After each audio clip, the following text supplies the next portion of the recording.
Hello, my name is Andrew Finley. I am Commercial Director of Oxford Innovation Services Limited. We are one of the UK's largest providers of business support to high growth SMEs. We currently operate across 23 LEP regions, and the cumulative impact of our work means that annually we engage intensely with over 2,000 SMEs.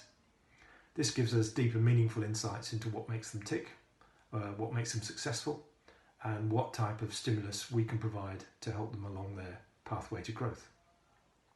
I'm very proud to be one of the team that lives and works in Cornwall, delivering coaching to high growth SMEs since 2009, and more recently adding the Access to Finance programme to our portfolio, where we support businesses to raise investment capital to fuel their growth journey.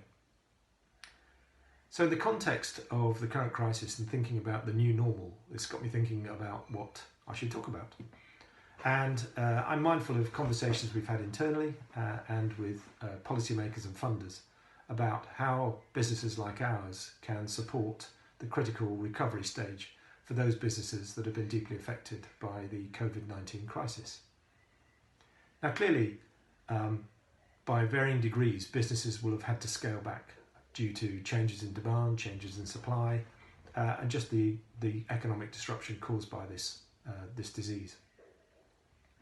So for ensuring a swift, effective and sustainable return to pre-C19 trading levels, this is going to be an imperative for the economy and for the people who live and work in these businesses. So for many of those, this is going to be a complex journey.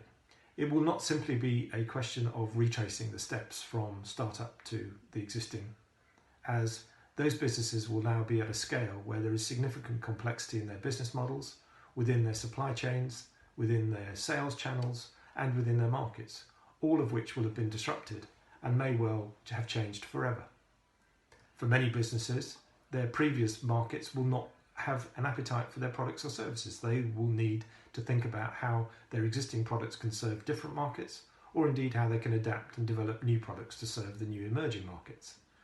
Now obviously cash is going to be critical to this. There will need to be working capital provision to help those companies generate the type of activity that we're all looking for. However, there is significant complexity because, as I say, this is not simply a question of retracing steps. This will be more akin to the establishment of a new division within a corporate. And that brings with it far more technical challenges, managing the relationships and ratios between fixed and variable cost, managing that supply side and managing the demand side to ensure that the cash within the business is secure and that these businesses do not fail along their journey to recovery. So I look forward to working with funders and working with the businesses. I think there are enormous opportunities. We've all seen at first hand the dramatic impact of working from home and how that is going to change our working lives forever. There are enormous opportunities, particularly for Cornwall, as companies have the opportunity to relocate staff remotely, and why wouldn't you want to live here? But that again will bring with it significant challenges in terms of how you manage, motivate and maintain those relationships to ensure that businesses are still working effectively, and indeed the leadership teams within those businesses are going to have to learn new skills. So I look forward to the end of this terrible period with a degree of optimism. Undoubtedly there will be challenges ahead, but there is an opportunity for us and the economy in the Southwest to emerge stronger and better and more resilient when we do. I hope that's been interesting. Thank you for listening. And I look forward to meeting and exchanging views with you on social media and ultimately, and I hope not before too long, in person. Thanks very much indeed. Goodbye.